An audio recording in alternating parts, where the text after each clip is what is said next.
Hi, I'm Daniel, I'm a sleep physician, and if you have insomnia, this channel is for you. Frank tried the ditch the clock technique. It worked good for 3 days, but now he has a real trouble sleeping again. Jay is really concerned about his SFI. A couple of things for both Jay and Frank in this episode. Hi there, hope you're doing really good today, and welcome back. If you're new, welcome to you, of course. Mostly we're going to talk about an email from Frank, but I have a couple things for Jay as well. And so I'm going to get my glasses, they're right here. If you want a little bit more background, you can check out one of the recent episodes. I call them episode pod, where I have a reply to Frank. But actually he summarizes in this email a little bit of what's going on. So let's just jump into this email from Frank and go from there. So 15 hours ago, Frank wrote me the following. I would like to update you on my progress. As I mentioned in my previous email, I had been feeling extremely sleepy over the hours leading up to my bedtime, 12 midnight, but could not remain asleep due to my hyperarousal and my sleep remaining fragmented. I followed your suggestion. I started avoiding looking at the clock at 10:30 p.m. onward, and I began to go into bed once I felt sleepy, regardless of the time. This worked very well for the first 3 nights. I felt well rested and full of energy and motivation during the day. The problem is that for the last 2 nights, my sleep cycle has completely fallen apart. I've tried to follow the same method of the previous 3 nights, but I have not been able to fall asleep for hours and ended up getting no more than 4 hours of fragmented sleep. Please advise me on how to proceed. My initial inclination is to reintroduce sleep restriction and use 11 p.m. to 5 a.m. sleep window. Let me read the whole thing here. Although I accept that I should not spend too much time looking for reasons for my sleep deterioration, I wonder if I've been too active throughout the day. I continue to exercise for 1 hour daily, even when I have had no more than 4 hours of sleep.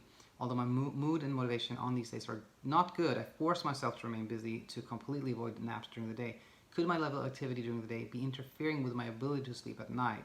My current goal is to achieve 5 hours of regular sleep every night. I'll return to full-time work at the end of August, and I worry about my ability to safely drive. I also begin to question if I can continue to work at all while my sleep remains so erratic.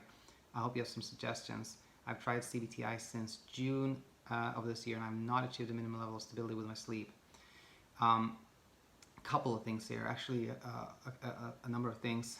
Firstly, and I think this is the most important thing that we're going to get to immediately, is this. And actually, disclaimer, as always, or as I sometimes, when I think it's important, I will say disclaimer, not medical advice to anyone here. I'm just sharing my thoughts, and it's up to anyone hearing this if you want to try whatever I say or not, if it's appropriate for you or not. That said, when I read emails like this one, and they're fairly common, meaning somebody says, I tried doing bedtime restriction and it worked for 7 days, but the past 2 days things are horrible again. Or I've been doing good for 2 months and now the last week has been terrible. Or I did well for 2 nights and now it's bad again. It is really important to focus on the good. That somebody has slept good for 1 day or 2 days or 3 days or 4 days, 5 days, that is something one should really try to focus on. You know, the more you play up the fact that I actually did sleep good for a couple of days, I can sleep, that builds confidence, and you focus on that, the better things get. It's hard to do, I totally get that, but that's the first important thing. Second thing, and this I learned from actually what I just said and what I'm about to say, I both learned from Sasha Stevens, who's written this excellent book, The Effortless Sleep Method, as well as another one which is sitting around here somewhere called Bedtime Stories for Insomniacs. But it's a really good analogy, and it goes like this. If we imagine getting better using the CBTI techniques as, you know, hiking up to a mountaintop, then, and at the mountaintop, that's a place of good sleep. And if we're hiking and then we come across this rock that we stumble upon, if we then look down on that rock and examine it, look at it, and wonder, why did we stumble? What can I do to prevent that? Should I change my stride, etc.? Then you're never going to reach that place. So as much as possible, try to just not focus on what the negative thing that happened, this poor stretch of sleep, and just keep doing what you have been doing, and you will make progress. What Frank is writing about here is like, it's completely advisable, completely understandable is what I'm saying. Like, it's like, should I change my sleep window? I think once you start changing things, then you start evaluating how they work. Once you start evaluating how things work, you question it, and things never get better. I think what Nick Wignall, that's been a guest 2 times here, told me is something he said. CBTI is kind of like set it and forget it. Decide upon a strategy, and then just like don't try to question it. Just kind of move forward. That's my first thing. A couple of more things. I don't think that you know, being too exercising too much has a negative impact on your sleep. I really don't think so. I think again, like Frank says himself here, like I know, Frank, that you said this thing that you shouldn't spend too much time trying to figure out it. So yeah, I know I'm kind of just doubling down on that, but I think it is important. And you know, I completely understand everything, like the concern about work, etc. When it comes to insomnia, as much as possible, one should not try to cancel things for it, like cancel events or change your plans and things like that, because that's kind of giving insomnia power. You acknowledge that it takes over more and more portions of your life, and it never ends. Like the more you give to it, the more it wants. So just to comment on that, there was more I wanted I could talk about here, but I think this was the really important ones. Okay, I guess one more thing. My goal is to achieve 5 hours of regular sleep. You know, if we go back to the first part of this email, it says that for 3 days, I was looking at I began to feel energy, feel devotion.